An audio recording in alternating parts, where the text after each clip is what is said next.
Et si je vous disais que la Japanimation n'est qu'une partie de l'animation, est-ce que vous êtes déjà intéressé à l'animation française? Salut, c'est Paul et aujourd'hui je vais vous parler de l'animé Last Man, production française qui a beaucoup à revendre. L'animé Last Man est une adaptation de la BD éponyme. C'est un animé réalisé par Jérémy Perrin et produit par Everybody on Deck et le studio Je suis bien content. Sa première saison a été diffusée en 2016 à la télé sur France 4 et sa deuxième saison qui est sortie récemment en 2022 a elle été diffusée sur France TV Slash. L'histoire se situe dans la ville de Paxton. On suit Richard Aldana qui est un grand flemmard, un homme sans emploi qui, malgré ses forces à la boxe, préfère flâner aux grandes dames de Dave Mackenzie, un entraîneur professionnel qui héberge Richard dans son club. Ce qui va se passer assez rapidement, c'est qu'une secte, l'Ordre du Lion, va attaquer et enlever Dave. Richard va finir par le retrouver, mais Dave a été torturé à mort.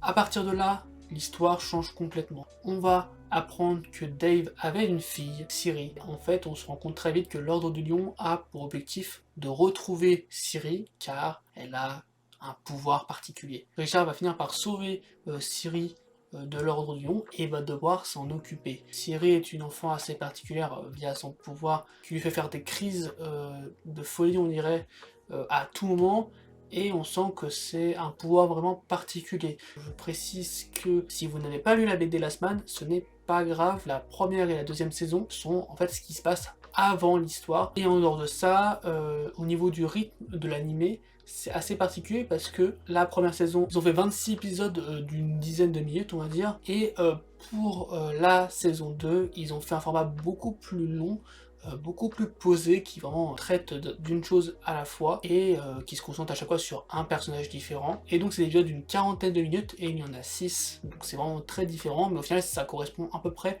au même nombre de minutes, on va dire.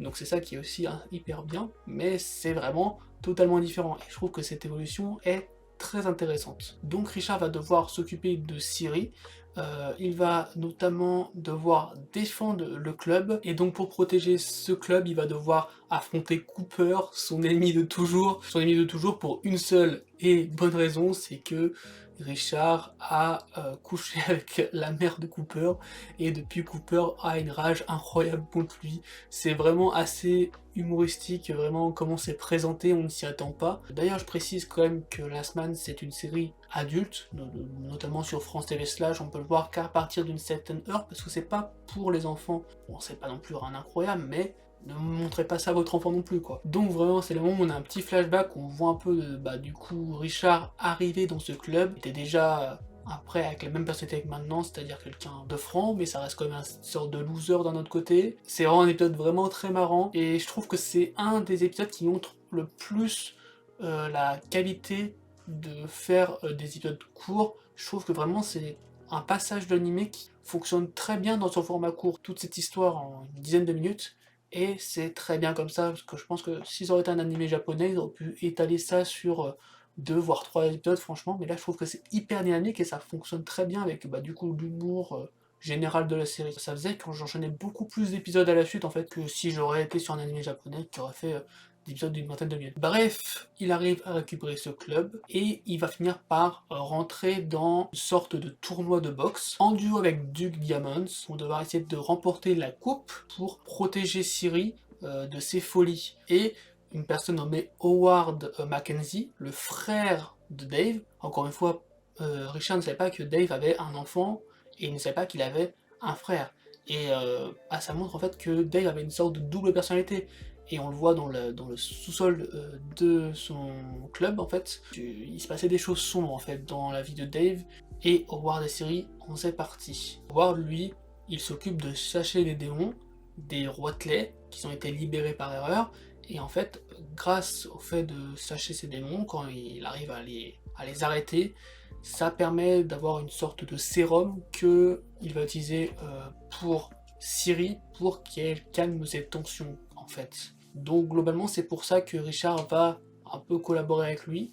On ne sait pas trop pourquoi il fait ça au départ, mais en tout cas, voilà. On sait aussi qu'il y a un autre monde dans Last Man, et en fait, cette coupe permet aussi d'y aller. Donc c'est important d'avoir cette coupe pour ces deux raisons-là. Voilà, globalement pour la série, vraiment je vous ai présenté le début, et vraiment c'est une série débordante de tension, débordante d'émotions aussi, parfois. Et la production est très très bonne, ça bouge tout le temps évidemment, c'est une production du coup assez dynamique, et avec des personnages assez vraiment particuliers. J'adore notamment la mafia de Paxton. On a le Saint-Père qui est vraiment une parodie de mafieux. Vraiment, c'est un de mes personnages préférés. Comment à chaque fois il arrive, il parle de ses valeurs de famille, etc. Et puis après il dit on te tue. Et ce Saint-Père, c'est l'oncle de Harry Zenkova, qui est aussi un de mes personnages préférés. Je trouve pour ces deux personnages que c'est les meilleurs doubleurs, parce qu'évidemment la série est en français, on a des doubleurs français d'exception, et pour Harry Zenkova et le Saint-Père, ces deux personnages me font hurler de rire à chaque fois qu'ils parlent. Je trouve que ça colle trop bien au personnage, vraiment. Les autres personnages aussi sont très très bien, hein, mais vraiment Harry Zenkova et le Saint-Père, c'est vraiment mes deux personnages préférés, je pense, à ce niveau-là. Et donc Harry Zenkova, lui, c'est une sorte de loser aussi, mais un loser qui est riche, et ça change tout. C'est-à-dire qu'il a beau être quelqu'un d'absolument détestable, qui va emmerder les filles, c'est beau quelqu'un qui se bourre tout le temps, qui est toujours en soirée, qui va avoir d'autres sortes d'addictions par la suite. Il a un petit côté attachant, je sais pas, quand il essaie de négocier des choses, quand il parle, je sais pas. Il est toujours marré, il m'a fait me surprendre sur tellement de choses aussi. Et c'est un passage assez important dans l'histoire évidemment, parce qu'il va du coup avoir quelques petites manigances des fois.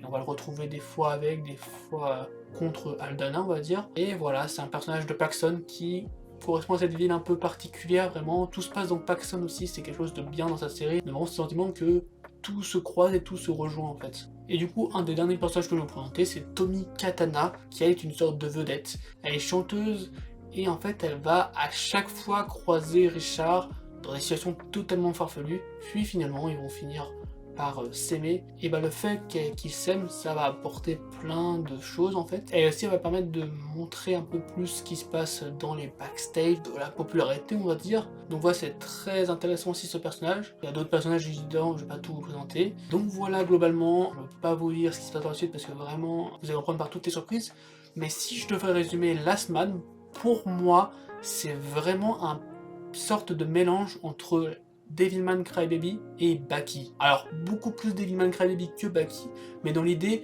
bah, toute cette sorte de démons là, en ajoutant ce petit côté avec les musiques qui sont vraiment incroyables, les musiques de Last Man, c'est quelque chose de fou, et elle rajoute une sorte de tension incroyable, et ça me rappelle vraiment Devilman Crybaby, dans la forme, on va dire, tension, combat, démon, et la musique, et aussi ce côté vraiment... on passe partout quoi. Et pour le côté Baki, alors ça c'est un peu plus farfelu je trouve, mais c'est plus pour le côté bah ça se bastonne. Il y a aussi un petit côté humour qui est comme assez présent dans Last Man, moins dans Baki, mais je trouve qu'il y a un petit côté humour. Et bah j'avais pas trop d'idées de trucs qui mélangent combat et humour à ce point. Il y a toujours cette côté de puissance forte, de personnes qui sont prêts à tuer lors des combats, qui se rejoignent en fait. Donc voilà, vraiment, je pense que si vous avez aimé ces deux séries, vous adorez forcément Last Man, c'est ça surtout que je veux dire. Pour la saison 2, on change vraiment de rythme, comme je l'ai dit. Cette fois-ci, Richard Lana, ça va pas être le personnage principal, vraiment. C'est ça qu'il faut retenir, c'est que Richard Lana, on va avoir un épisode sur lui, mais après, on va avoir des personnages vraiment qu'on a toujours vu, plus ou moins, pas tous, il y en a qu'on n'a pas vu. Vraiment, cette saison 2, par le fait qu'elle dure plus longtemps pour chaque épisode, vraiment, tous mes épisodes préférés, je pense, c'est les épisodes de la saison 2, parce que les épisodes de la saison 2 sont tellement fournis, que ce soit par la qualité de la production qui s'est encore améliorée, qui est beaucoup moins dynamique, vraiment, c'est pas l'objectif de cette saison 2, c'est pas de partir dans tous les sens, c'est vraiment de poser les propos. Il y a toujours ce côté, on va dire un peu what the fuck, un peu comique, mais cette fois c'est beaucoup plus satirique, c'est beaucoup plus dramatique je trouve, et ça fonctionne très bien. Vraiment, l'épisode 2 sur Harry Zenkova, c'est vraiment une claque. Il se passe tellement de choses dans cette montagne, et c'est tellement un décalage entre tout ce qui se passe avec les personnages en fait, je sais pas, cet épisode m'a vraiment marqué. Donc voilà, Last Man, franchement c'est une très bonne œuvre, et bah si le cœur vous en dit, vous pouvez voir ça sur ADN, qui bah du coup est une adaptation française. ADN met vraiment le cœur sur le fait de suivre des adaptations françaises. On va notamment avoir le Collège Noir qui va arriver notamment en automne, qui est une production entre La Cachette et Toei Animation, oui, une production française soutenue par la Toei, donc One Piece notamment. Il va aussi avoir Dreamland qui va arriver, l'adaptation du manga de Renaud Lemaire, qui est, on va dire, un peu le best-seller en France, manga français. Et donc pour cette année, il y a 3 saisons en préparation, et ça aussi, ça va être un gros moment pour l'animation française, parce que bah c'est comme un peu le cas de Chainsaw Man, je dirais, genre vraiment c'est une œuvre hyper populaire en tant que manga, qui va démarrer en animé. Cette fois-ci, c'est plus du côté de la France, mais voilà. Donc on sait que ça va être une grosse production, et j'ai très hâte de voir ce que ça donne. Il va aussi avoir Mars Express, qui pour du coup lui est un film réalisé par Jérémy Perrin, qui s'est occupé de Last Man pour ces 2 saisons. Donc moi ça m'intéresse grandement ce film, et j'ai hâte de voir du coup ce que ça va donner. Le peu qu'on a vu, ça a l'air assez quali, et ça pour le coup ça arrive en 2023. Et allez, enfin, j'en parle parce que c'est pour beaucoup de gens quelque chose qui est très attendu, c'est Wakfu, qui va avoir une nouvelle saison, la saison 4. Alors pour le coup, Wakfu, je n'ai pas regardé, mais je sais que c'est une production assez attendue par les fans. Wakfu qui arrive également en 2023. Donc 2023, c'est vraiment une année chargée en animation française, et c'est pas près de se finir, je pense, non plus. Donc vraiment, j'ai hâte de découvrir tout ça. Voilà globalement sur ce que je pouvais dire sur Last Man. Donc vous avez 2 choix pour le voir. C'est soit vous attendez le soir pour le voir sur France TV Slash, soit vous allez le voir sur ADN. Et si vous l'avez vu, n'hésitez pas à me dire ce que vous avez pensé dans les commentaires. Voilà, j'espère que cette vidéo vous a plu. Si c'est le cas, n'hésitez pas à liker, commenter, partager.